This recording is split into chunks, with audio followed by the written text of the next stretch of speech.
सोचने से आपको खुद से एक सवाल पूछने का समय मिलता है। इस तरह का सवाल कि क्या इस प्रॉब्लम का सबसे बढ़िया सॉल्यूशन इस पर और ज्यादा मेहनत करना है। ज्यादातर लोग इतनी बुरी तरह घबराए हुए होते हैं कि वे खुद को आपको असली बात नहीं बताते हैं कि उन पर डर हावी हो रहा है, और नतीजा यह निकलता है कि वे सोच ही नहीं पाते।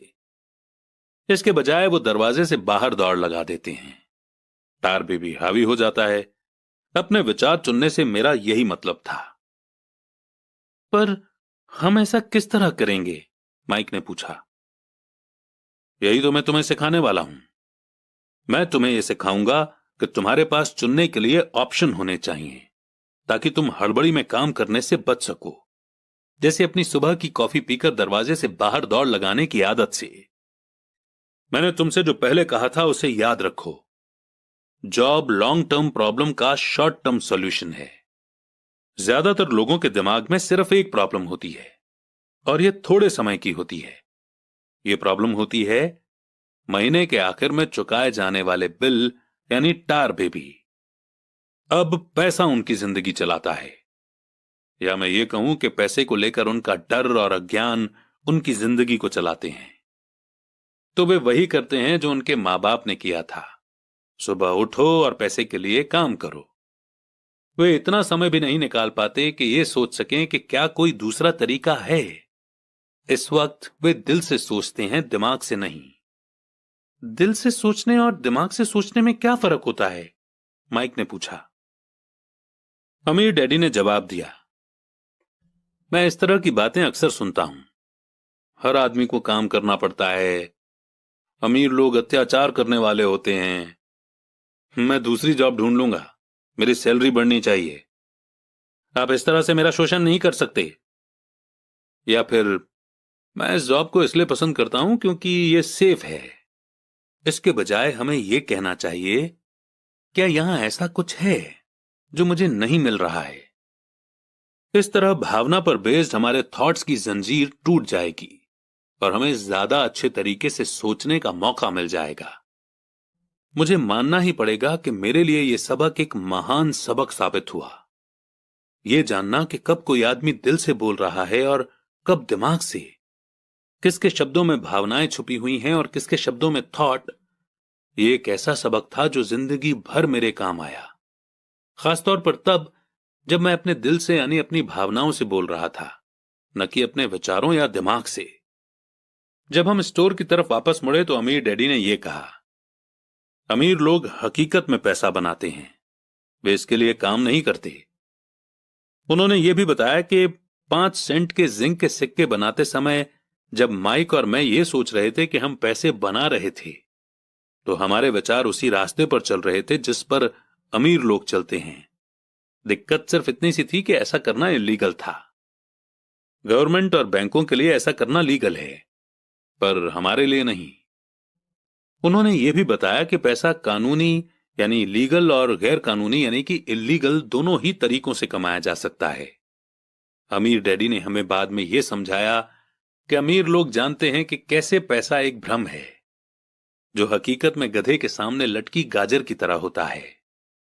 पैसों के भ्रम के कारण जो डर और लालच पैदा होता है, उसकी वजह से ही अरबों खरबों लोग ये सोचते रहते हैं कि पैसा ही असली चीज है। पैसा दरअसल एक माया जाल है। पब्लिक के अज्ञान और भरोसे के भ्रम की वजह से ही ताश के पत्तों का यह महल खड़ा रह पाता है। सच कहा जाए तो गधे की गाजर पैसों से ज्यादा कीमती है। उन्होंने अमेरिका के गोल्ड स्टैंडर्ड के बारे में भी बात की और यह बताया कि हर डॉलर का नोट असल में चांदी का सर्टिफिकेट है। उन्हें इस अफवाह से चिंता हो रही थी कि किसी दिन हम लोग गोल्ड स्टैंडर्ड को छोड़ देंगे और हमारे डॉलर चांदी के सर्टिफिकेट नहीं रहेंगे। जब ऐसा होगा बच्चों, तो कयामत आ जाएगी। गरीब, मिडिल क्लास और नासमझ लोगों की जिंदगी इसीलिए बर्बाद हो जाएगी क्योंकि वो ये भरोसा करते रहेंगे कि पैसा ही असली चीज है, और वे जिस कंपनी के लिए काम करते हैं वो कंपनी या गवर्नमेंट उनका ध्यान रखेगी। उनकी बातें उस दिन हमें समझ में नहीं आ रही थी, पर सालों बाद जाकर मुझे यह समझ में आया कि यह बड़े पते की बात थी। वो देखना जो दूसरे नहीं देख पाते। जब वे अपने पिकअप ट्रक में चढ़े तो उन्होंने कहा, काम करते रहो बच्चों, पर जितनी जल्दी तुम सैलरी की जरूरत को भूल जाओगे, तुम्हारी आगे की जिंदगी उतनी ही आसान हो जाएगी। अपने दिमाग का इस्तेमाल करो, मुफ्त में काम करो, और जल्दी ही तुम्हारा दिमाग तुम्हें पैसे कमाने के दूसरे तरीके बता देगा। उन तरीकों से तुम इस जॉब से ज्यादा कमा लोगे। तुम ऐसी चीजें देख पाओगे जो दूसरे लोग कभी नहीं देख पाते। मौका उनकी नाक के नीचे होता है, फिर भी ज्यादातर लोग इन मौकों को कभी नहीं देख पाते। इसका कारण यह है कि वे पैसा और सिक्योरिटी ढूंढते रहते हैं, इसलिए उन्हें यही मिलता है। जिस वक्त तुम एक मौका भांपने में कामयाब हो जाओगे, उसके बाद तुम जिंदगी भर का मौका भांप सकते हो। जिस वक्त तुम ऐसा कर लोगे, मैं तुम लोगों को कुछ और बातें सिखाऊंगा। इस बात को ध्यान से समझ लो, ताकि तुम जिंदगी के सबसे बड़े जाल से बच सको। वो टार बेबी तुम्हें कभी नहीं छू पाएगी। माइक और मैंने स्टोर से अपनी चीजें उठाई और मिसेस मार्टिन से गुड बाय कहा। हम वापस पार्क गए, उसी पिकनिक बेंच पर बैठे और वहां घंटों तक सोचते रहे और बातें करते रहे। हमने अगला हफ्ता स्कूल में इसी बारे में सोचते और बातें करते हुए बिताया। 2 हफ्तों तक हम लोग सोचते रहे, बातें करते रहे और मुफ्त में काम करते रहे। दूसरे शनिवार के आखिर में मैं मिसेस मार्टिन से एक बार फिर से गुड बाय कर रहा था और कॉमिक बुक स्टैंड को लालच भरी नजर से देख रहा था। हर शनिवार 30 सेंट न मिलने में सबसे दुख की बात यह थी कि मेरे पास कॉमिक्स खरीदने के लिए बिल्कुल भी पैसे नहीं होते थे। अचानक जब मिसेस मार्टिन मुझे और माइक को गुड बाय कर रही थीं, मैंने उन्हें एक ऐसा काम करते हुए देखा जो इसके पहले कभी नहीं देखा था। मेरा मतलब है कि मैंने इसके पहले उन्हें ऐसा करते देखा तो था, पर उस पर कभी ध्यान नहीं दिया था। मिसेस मार्टिन ने कॉमिक्स के पहले पेज को आधा काटा और उसे संभालकर अपने पास रख लिया। बाकी की बुक को उन्होंने एक बड़े से ब्राउन कार्डबोर्ड के डिब्बे में डाल दिया। जब मैंने उनसे पूछा कि वे इन कॉमिक्स का क्या करती हैं, तो उन्होंने कहा कि मैं उन्हें फेंक देती हूं। जब वो नई कॉमिक्स लाता है तो मैं ऊपर के आधे कवर को क्रेडिट के लिए कॉमिक बुक डिस्ट्रीब्यूटर को दे देती हूं। वो 1 घंटे में आने ही वाला है। माइक और मैंने 1 घंटे तक इंतजार किया। जल्दी ही वो डिस्ट्रीब्यूटर आया और मैंने उससे पूछा कि क्या हमें कॉमिक्स मिल सकती हैं। इस पर उसने जवाब दिया कि आपको मिल सकती हैं अगर आप इस स्टोर में काम करते हैं और अगर आप ये वादा करें कि आप उन्हें नहीं बेचेंगे। हमारी पार्टनरशिप एक बार फिर कायम हो गई थी। माइक की मम्मी ने बेसमेंट में हमें एक खाली कमरा दे दिया जो उनके किसी काम नहीं आता था। हमने उसकी सफाई करके उसमें सैकड़ों कॉमिक्स जमा कर ली। जल्दी ही हमारी कॉमिक्स लाइब्रेरी लोगों के लिए खोल दी गई। माइक की छोटी बहन को पढ़ने का बहुत शौक था, इसलिए हमने उसे अपना लाइब्रेरियन बना दिया। लाइब्रेरी में आने और कॉमिक्स पढ़ने के लिए वो हर बच्चे से 10 सेंट लेती थी। स्कूल खत्म होने के बाद हर दोपहर 2:30 से 4:30 बजे तक लाइब्रेरी खुलती थी। पड़ोस के बहुत से बच्चे इसके कस्टमर बन गए थे और वे जितनी कॉमिक्स पढ़ना चाहते थे 2 घंटे में पढ़ सकते थे। ये उनके लिए बढ़िया सौदा था, क्योंकि एक कॉमिक्स की कीमत 10 सेंट होती थी और 2 घंटे में वे 5 या 6 कॉमिक्स पढ़ लेते थे। माइक की बहन लौटते समय बच्चों की तलाशी लेती थी और ये देख लेती थी कि वे अपने कपड़ों में कॉमिक्स छुपाकर तो नहीं ले जा रहे हैं। वो इस बात का रिकॉर्ड भी रखती थी कि हर रोज कितने बच्चे आए, उनका नाम क्या था और उनके सुझाव क्या थे। माइक और मुझे 3 महीने तक हर हफ्ते एवरेज में $9.5 का फायदा हुआ। हमने उसकी बहन को हर हफ्ते $1 का पेमेंट किया और उसे मुफ्त में कॉमिक्स पढ़ने का फायदा भी दिया। हालांकि वो कॉमिक्स कभी कभार ही पढ़ती थी, क्योंकि वो हमेशा ही अपनी पढ़ाई में लगी रहती थी। माइक और मैं डील के मुताबिक हर शनिवार स्टोर में काम करते रहे। साथ ही हम अलग अलग दुकानों से कॉमिक्स इकट्ठी करते रहे। हमने वादे के मुताबिक कॉमिक्स नहीं बेची थीं। जब कोई कॉमिक फट जाती थी तो हम उसे जला देते थे। हमने इसकी एक ब्रांच खोलने की भी कोशिश की, लेकिन हमें माइक की बहन की तरह मेहनती और भरोसेमंद लाइब्रेरियन नहीं मिला। बहुत कम उम्र में ही हमने ये जान लिया था कि अच्छे स्टाफ को खोजना कितना मुश्किल होता है। लाइब्रेरी खुलने के 3 महीने बाद हमारी लाइब्रेरी में एक प्रॉब्लम आ गई। दूसरे मोहल्ले के कुछ गुंडे अंदर घुस आए और उन्होंने झगड़ना शुरू कर दिया। माइक के डैडी ने सुझाव दिया कि हम अपना बिजनेस अब बंद कर दें। तो इस तरह हमारा कॉमिक्स का धंधा बंद हो गया और हमने कन्वीनियंस स्टोर पर हर शनिवार काम करना भी बंद कर दिया।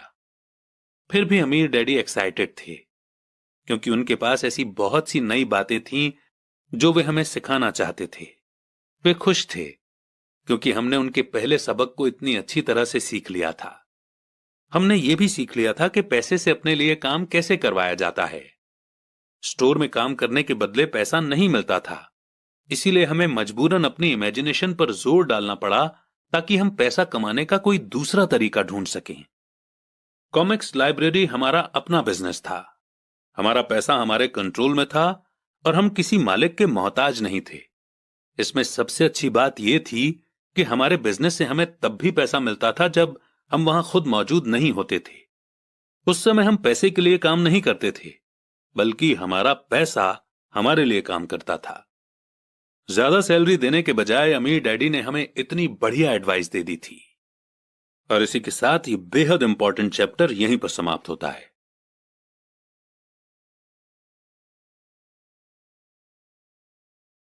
चैप्टर 3, लेसन 2, पैसे की समझ क्यों सिखाई जानी चाहिए।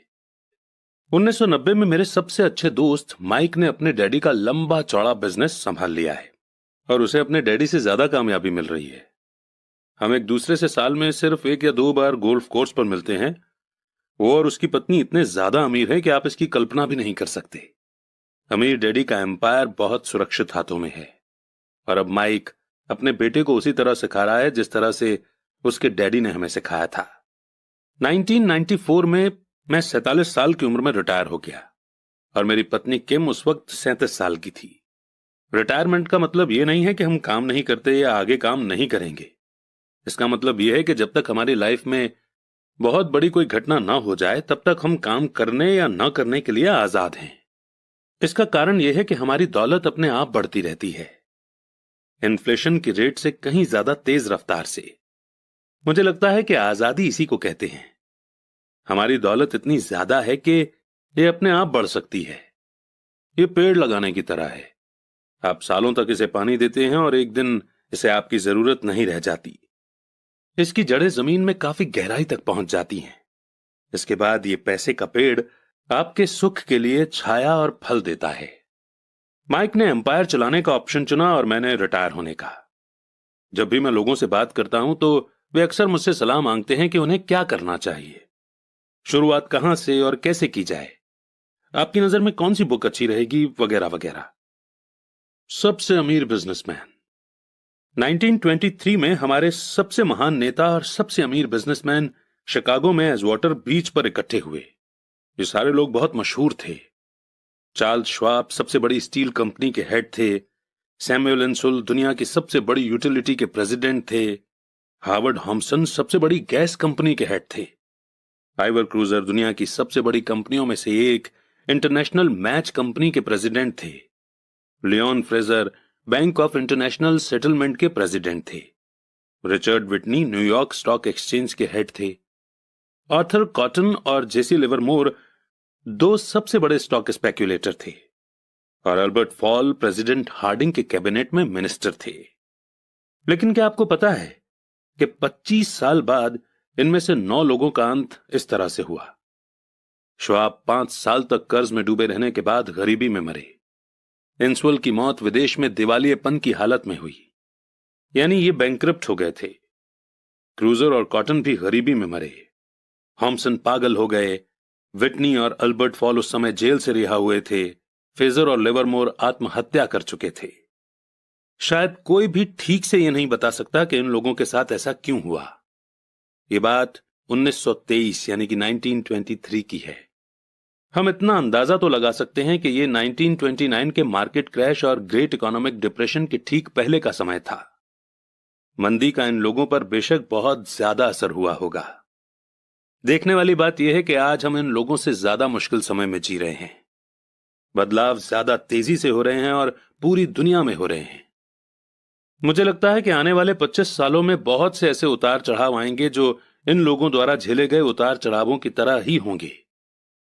मुझे यह चिंता है कि बहुत से लोग सिर्फ पैसे पर अपना ध्यान लगाए बैठे हैं और अपनी सबसे बड़ी दौलत पर ध्यान नहीं दे रहे हैं, जिसका नाम है नॉलेज। अगर लोग फ्लेक्सिबल होने, दिमाग खुला रखने और सीखने के लिए तैयार रहें, तो इन बदलावों के बावजूद वे बहुत अमीर बन सकते हैं। अगर लोग ये सोचेंगे कि पैसा ही उनकी प्रॉब्लम को सुलझा सकता है, तो ऐसे लोगों के लिए आने वाला समय बहुत परेशानी से भरा होगा। बुद्धि से प्रॉब्लम सॉल्व होती है और पैसा आता है। अगर आपके पास पैसे की समझ नहीं है, तो पैसा चाहे आ भी जाए, पर ज्यादा देर टिकेगा नहीं। ज्यादातर लोग जिंदगी भर यह समझ नहीं पाते कि असली बात यह नहीं है कि आप कितना पैसा कमाते हैं, बल्कि यह है कि आप कितना पैसा रख पाते हैं, यानी कितना पैसा सेव कर पाते हैं। आपने पक्का लॉटरी जीतने वाले उन गरीबों की कहानियां सुनी होंगी जो अचानक से अमीर बन जाते हैं, पर कुछ समय बाद वे फिर से गरीब हो जाते हैं। ये लोग लाखों करोड़ों जीतते हैं, फिर भी वे लौट कर वहीं आ जाते हैं जहां से उन्होंने शुरुआत की थी। आपने उन प्रोफेशनल एथलीट्स की कहानियां भी पढ़ी होंगी जो 24 साल की उम्र में हर साल करोड़ों रुपए कमाते हैं और 34 साल की उम्र में उन्हें पुल के नीचे सोना पड़ता है, बेघर।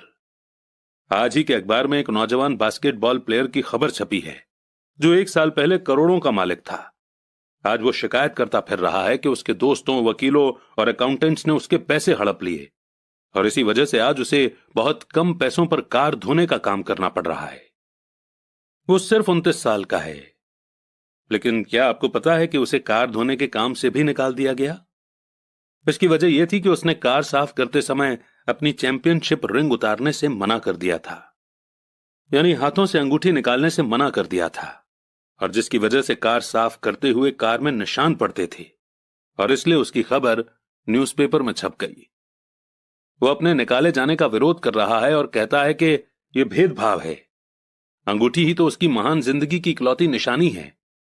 उसका कहना है कि अगर आप उसकी अंगूठी उतरवा लेंगे तो उसके पास जिंदा रहने का कोई सहारा नहीं बचेगा और वो मर जाएगा। 1997 में मैं ऐसे बहुत से लोगों को जानता हूं जो नए नए करोड़पति बन रहे हैं। एक बार फिर यह 1920 के बूम वाले दशक की याद दिला देता है।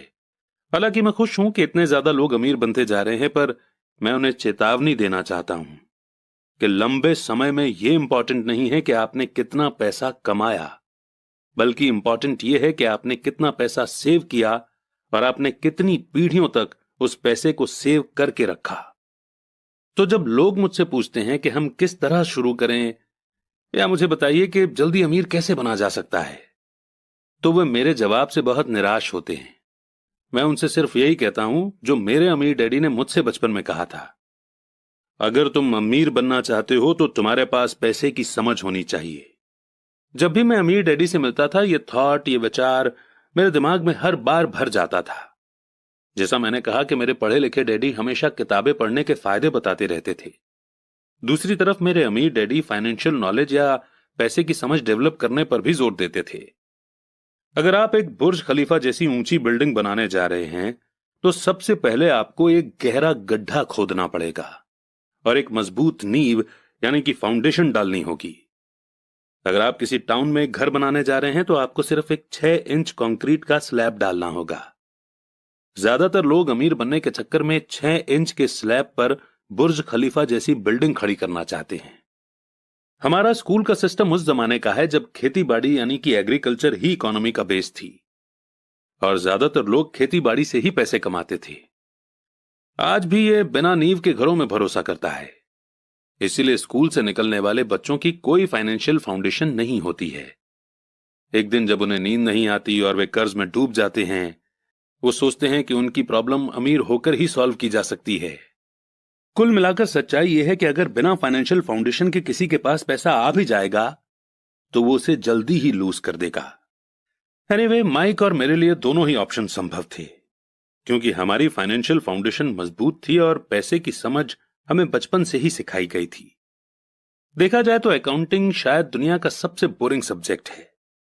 ये बहुत उलझन भरा सब्जेक्ट भी है, पर अगर आप लंबे समय तक अमीर बने रहना चाहते हैं तो ये सबसे इंपॉर्टेंट सब्जेक्ट भी है। सवाल यह है कि आप इस बोरिंग और उलझन भरे सब्जेक्ट को अपने बच्चे को किस तरह सिखा सकते हैं। इस सवाल का जवाब है कि हम इसे आसान बना सकते हैं। अमीर डैडी ने माइक और मेरे लिए एक मजबूत फाइनेंशियल फाउंडेशन डाली थी। क्योंकि हम छोटे बच्चे थे, इसलिए उन्होंने हमें सिखाने का एक आसान तरीका निकाला। सालों तक वे सिर्फ ड्राइंग बनाते रहे और उनके साथ शब्दों का इस्तेमाल करके हमें समझाते रहे। जब माइक और मैंने उन आसान डायग्राम की मदद से इकोनॉमिक टर्म्स और पैसे के खेल को समझ लिया था, तो इसके कई सालों बाद अमीर डैडी ने नंबर को जोड़ना शुरू किया। आज माइक को जितने अकाउंटिंग एनालिसिस की जरूरत है, वो उससे भी कहीं ज्यादा मुश्किल एनालिसिस कर सकता है। उसके पास बहुत बड़ा एम्पायर है। मैं इतना ज्यादा कॉम्प्लेक्स एनालिसिस नहीं करता क्योंकि मेरा एम्पायर छोटा है, पर हम दोनों की ही फाउंडेशन आसान थी। आगे आने वाले चैप्टर में मैं आपके सामने वही आसान से ड्राइंग बनाऊंगा जो माइक के डैडी ने हमारे लिए बनाए थे। हालांकि वे आसान हैं, पर इन डायग्राम्स के सहारे उन्होंने दो छोटे बच्चों को ठोस और गहरी फाउंडेशन पर दौलत का बड़ा महल बनाना सिखाया था। दोस्तों, अगला पार्ट देखने के लिए बायो में लिंक दिया हुआ है, वहां जाकर जरूर देखें। और आपको ये वीडियो कैसी लगी कमेंट करके जरूर बताएं। वीडियो पसंद आई है तो अपने दोस्तों से जरूर शेयर करें। Thank you for watching. Channel subscribe करके जरूर जाना। जल्दी मिलते हैं नेक्स्ट वीडियो के साथ। जय हिंद।